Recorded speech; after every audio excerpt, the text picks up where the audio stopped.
In the dusty town of San Angelo, Texas in 1879, a desperate widow named Mary O'Brien made what seemed like the simplest transaction of her life, purchasing a silent, broken man for $1 to help with farm work.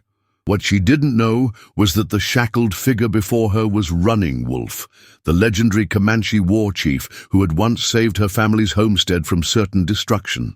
This is the incredible true story of a woman who unknowingly rescued her own hero, and how a single act of basic human kindness would reveal a debt of honor that had gone unpaid for over a decade, changing both their destinies forever. Don't forget to like this video if you believe in the power of hidden connections, comment what you think happened when she recognized him, and subscribe for more incredible stories where fate brings people together in the most unexpected ways. The monthly labor auction in San Angelo, Texas, drew its usual crowd of desperate employers and equally desperate workers on that sweltering August morning in 1879. Mary O'Brien clutched her single dollar with trembling fingers, knowing it represented her last chance to find help for her failing farm, before the bank foreclosed on everything she had left after her husband's death from fever the previous spring. At 35, Mary had struggled for months to maintain the small homestead that Patrick had carved from the harsh Texas wilderness, but the physical demands of farming alone while caring for her aging mother had proven impossible. Her neighbors had offered sympathy but little practical assistance, leaving her with no choice but to seek hired help at the monthly auction of displaced persons. The auctioneer, a sweating man named Jeremiah Pike, called out the day's offerings with theatrical enthusiasm that barely concealed the human trafficking occurring under legal pretense. "Strong backs, willing workers, rock-bottom prices," he shouted, gesturing toward a line of men, women, and children whose circumstances had reduced them to selling their labor for survival. Near the end of the line stood a tall Native American man whose silence and stillness set him apart from the other desperate souls awaiting purchase. Heavy iron shackles bound his wrists and ankles, while fresh wounds on his face suggested recent violent capture. His long black hair hung loose around shoulders that spoke of once powerful strength, now diminished by captivity and abuse. Mary felt uncomfortable with the entire spectacle, but her desperate circumstances left no room for moral squeamishness about practices that skirted the edges of slavery while maintaining legal fiction of voluntary labor contracts. She studied the silent man, noting his apparent age, perhaps 40, and the resilient bearing that suggested he might be capable of farm work despite his current condition. "That one there," Pike called out, pointing toward the chained Native American, "came in yesterday with a group captured near the Pecos River. Says he don't speak English, which makes him perfect for folks who want workers without conversation. Strong as an ox, from what we can tell, though he ain't said a word since arriving." The bidding began at $5. But the man's apparent inability to communicate and his obviously dangerous appearance kept potential buyers at bay. Most ranchers and farmers preferred workers they could direct verbally, and the heavy chains suggested this particular individual might pose security risks that outweighed his potential labor value. Mary watched the price drop steadily as other bidders found more appealing options among the available workers. $3, then $2, then $1.50, as Pike's enthusiasm waned in proportion to the crowd's lack of interest. The silent man's eyes remained fixed on the horizon, showing no reaction to being discussed and evaluated like livestock. "Do I hear $1? Pike called out with diminishing hope, clearly eager to move on to more marketable human merchandise. "Surely someone needs farm help for just $1. He's healthy, strong, and quiet as a gravestone, perfect for simple labor that don't require talking or thinking." Mary raised her hand with desperate resolve, knowing this might be her only chance to acquire help within her extremely limited budget. $1, she called out clearly, her voice carrying across the square despite her nervousness about the transaction she was about to complete. Her bid drew surprised looks from other attendees who couldn't understand why a lone woman would purchase such an intimidating worker. Pike's gavel came down with sharp finality. "Sold to the lady for $1, he announced, completing a transaction that would prove far more significant than anyone present could possibly imagine. Mary approached her purchase with mixture of hope and apprehension, uncertain what she had just acquired, but committed to making the arrangement work somehow. The silent man's eyes met hers for the first time as she approached, and Mary felt an unexpected jolt of recognition that she couldn't quite place. Something in his weathered features seemed familiar, though she was certain she had never seen him before this moment. His gaze held dignity despite his circumstances, suggesting depths that contradicted his current degraded situation. Mary led her silent purchase away from the auction grounds with growing uncertainty about her decision. But practical necessity overrode her doubts as she contemplated the work that needed immediate attention at her struggling homestead. The man followed quietly, his shackles clanking with each step as they made their way through San Angelo's dusty streets toward her waiting wagon. The journey to Mary's farm took 2 hours, during which her new worker maintained complete silence despite her attempts at basic communication about farm duties and living arrangements.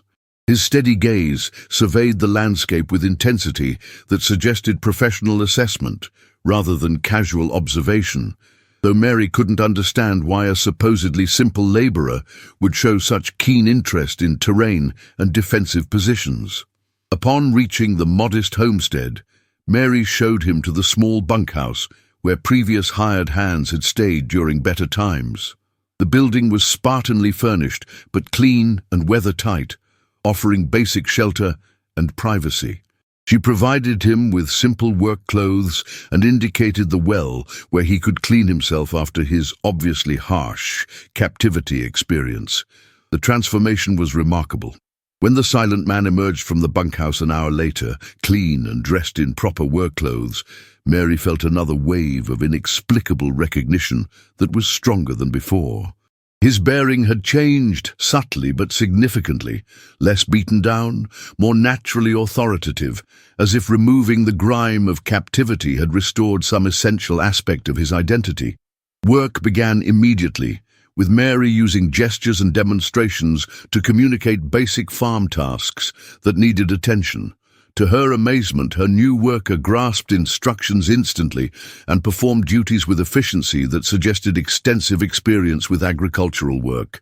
His strength was evident, but more impressive was his intuitive understanding of proper techniques and optimal approaches to various challenges. 3 days into their arrangement, Mary's aging mother, Sarah, emerged from the main house for her first look at their new helper. The elderly woman's reaction was immediate and dramatic. She gasped audibly and gripped her daughter's arm with surprising strength. "Mary," she whispered urgently, "that's Running Wolf, the Comanche chief who saved our cabin in '67. Mary stared at her mother in disbelief, then looked again at the silent man who was efficiently repairing their broken fence with skills that seemed almost supernatural. "Mama, that's impossible," she said quietly. "Running Wolf was a powerful war chief with hundreds of warriors. This is just a broken-down farm worker we bought for $1 at auction." "Oh," but as Sarah described the distinctive scar on the man's left hand, a mark she had noticed when he had accepted water from her during that terrible night 12 years earlier, Mary began to see past the degradation of captivity, to recognize the noble features she remembered from her childhood nightmares and dreams of rescue. The recognition hit her like a physical blow as memories came flooding back. Winter of 1867, their isolated cabin under attack by raiders. Her father dead from the first volley, her pregnant mother hiding with 8-year-old Mary in the storm cellar. Then the unexpected intervention, Comanche warriors driving off the attackers, a tall chief ensuring their safety, providing food and protection until relatives could retrieve them. Mary's hands trembled as she approached the man working steadily at her fence line. "Running Wolf?" she said quietly, using the name her mother had taught her to whisper in prayers of gratitude for years afterward. The man's hands stilled on the fence post. and he turned slowly to face her with eyes that confirmed what her heart had already recognized. For a long moment they stared at each other across 12 years of changed circumstances, the grateful child now grown into a struggling widow, the powerful war chief reduced to a chained laborer sold for pocket change. The silence stretched between them, heavy with unspoken history and the weight of dramatic reversal in their respective fortunes. "You remember?" he said quietly, his first words revealing perfect English, spoken with only the slightest accent. His voice carried the same authority Mary remembered from that long-ago night, though tempered now by years of conflict and the recent humiliation of captivity. I wondered if the frightened little girl would recognize the broken old warrior. Mary felt tears streaming down her face as the full impact of the situation became clear. The man who had saved her family's lives, who had preserved her very existence, had just been purchased by her for $1 like a piece of farm equipment. The cosmic injustice of the reversal was almost too overwhelming to comprehend or accept. The revelation transformed every aspect of Mary's relationship with her farm worker as she struggled to process the incredible coincidence that had brought her childhood savior to her auction block. Running Wolf continued his work with quiet dignity, but Mary found herself unable to treat him as hired help now that she understood who he really was and what she owed him. "The shackles," Mary said urgently, studying the iron restraints that had seemed appropriate for a potentially dangerous worker, but now appeared as symbols of profound injustice. "I have tools that might remove them. You shouldn't be bound like a common criminal when you're a chief who saved innocent people." Her distress over his treatment was evident in every word. Running Wolf held up his hands, examining the shackles with the patience of someone who had learned to endure indignities beyond his control. "These can wait," he said simply. "Your farm needs work, and I have promised labor in exchange for shelter and food. Debts of honor work both ways, Mary O'Brien." His use of her name startled her. She hadn't given it to him. Over the following days, Mary learned fragments of Running Wolf's story through careful conversations that revealed both his nobility and the tragic circumstances that had reduced him to auction merchandise. Federal troops had captured him during a flag of truce meeting intended to negotiate peaceful relocation for his remaining band, violating every principle of honorable warfare. His people had been scattered to various reservations while he was held in military prisons under conditions designed to break his spirit and leadership capabilities. The recent transfer to civilian custody for labor auction represented the final humiliation in a systematic campaign to destroy everything he had once been as a leader and protector of his community. "Why didn't you tell them who you were?" Mary asked during one of their evening conversations after she had managed to remove his shackles using her late husband's blacksmith tools. "Surely your reputation as a peace-seeking chief would have earned you better treatment than common raiders received from military authorities." Running Wolf's smile held bitter wisdom earned through harsh experience. "White soldiers see only red skin and defeat," he said quietly. "My name, my deeds, my attempts at peace. None of it matters once they decide you are nothing but a broken enemy." They wanted to erase Running Wolf completely, leaving only a silent worker with no past or future. Mary began to understand the deliberate cruelty of his treatment, recognizing it as psychological warfare designed to destroy identity and hope, along with political power. The fact that he had maintained his dignity and essential character through such systematic dehumanization spoke to inner strength that transcended physical captivity or social degradation. Working alongside him each day, Mary witnessed the gradual return of Running Wolf's natural authority and leadership capabilities as he found purpose in helping her save the farm that represented her family's future. His agricultural knowledge far exceeded her own, and his strategic thinking helped solve problems she hadn't even recognized as solvable. The farm began to thrive under Running Wolf's guidance in ways that seemed almost magical, but were actually the result of applying traditional ecological knowledge to modern agricultural challenges. His understanding of soil, water, and plant relationships transformed Mary's struggling homestead into a model of sustainable productivity that impressed neighboring farmers. Word of Mary's remarkable farm worker began to spread through the local community, with visitors coming to see the innovations he had implemented and seeking advice about their own agricultural problems. Running Wolf shared his knowledge freely, though he maintained the fiction of being a simple laborer to avoid unwanted attention from authorities. The relationship between Mary and Running Wolf evolved from employer-employee to something resembling partnership as they worked together to create prosperity from desperation. Mary found herself relying on his judgment for major decisions, while he seemed to take genuine satisfaction in using his skills to benefit the family he had once saved.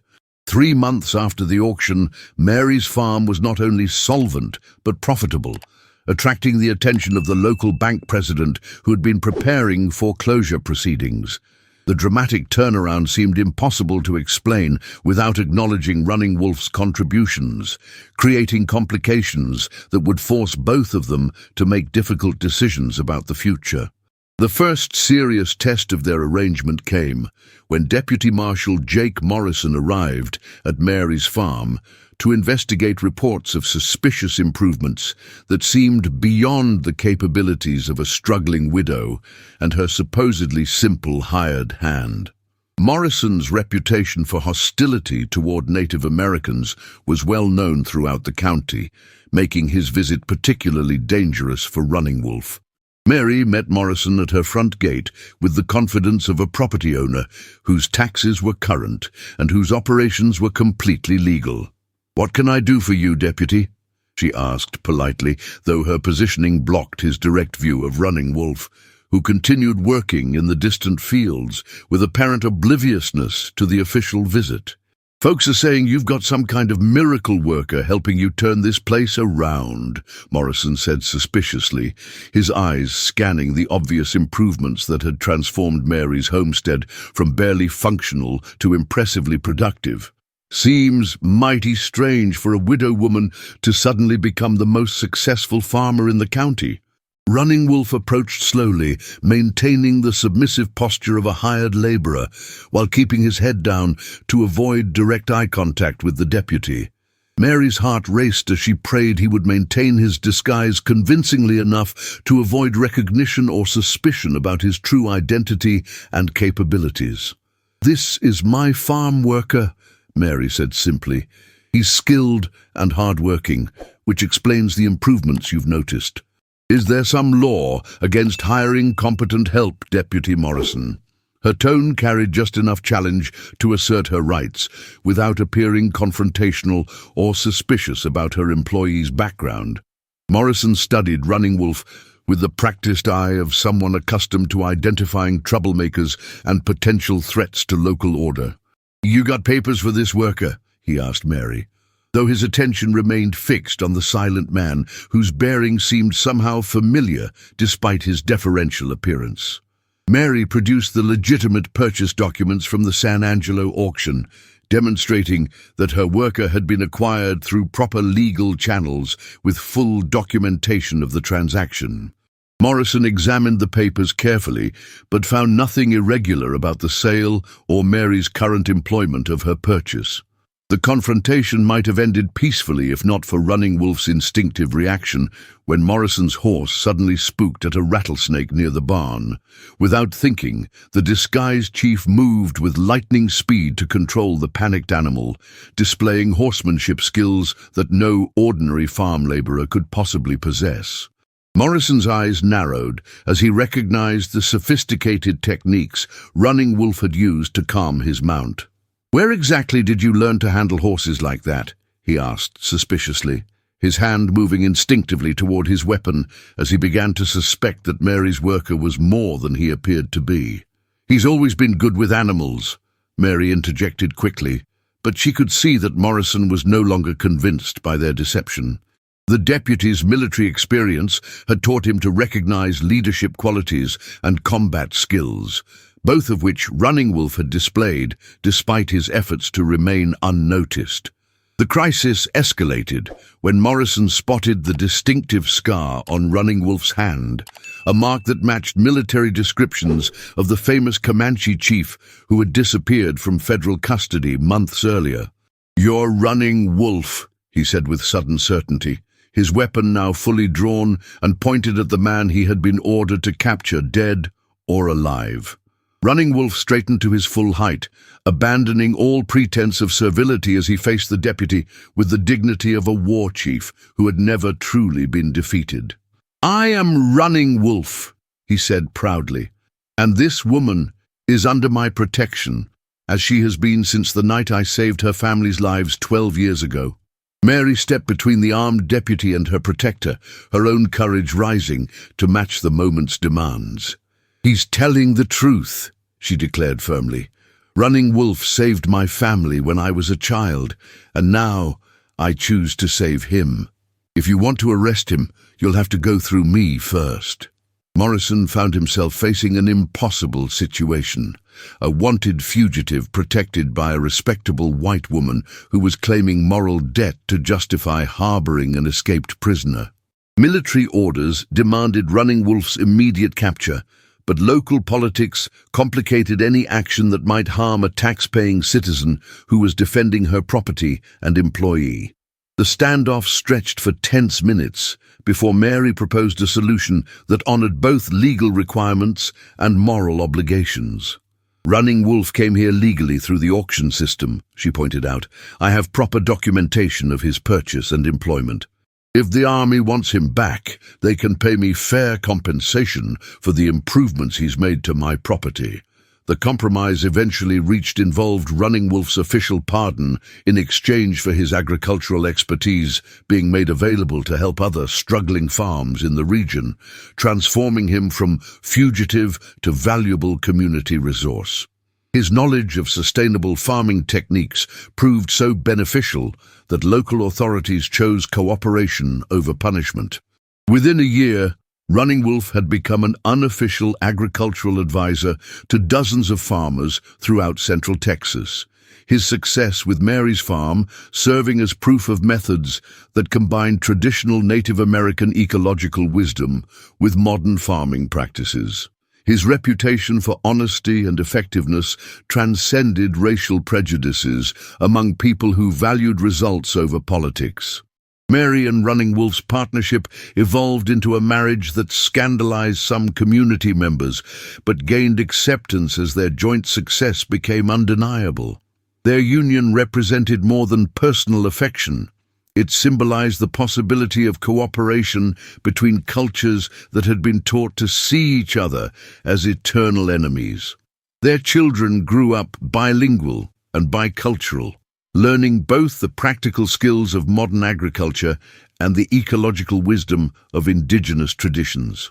The family became a bridge between communities that had been separated by centuries of mistrust and violence, proving that understanding was possible when people chose cooperation over conflict.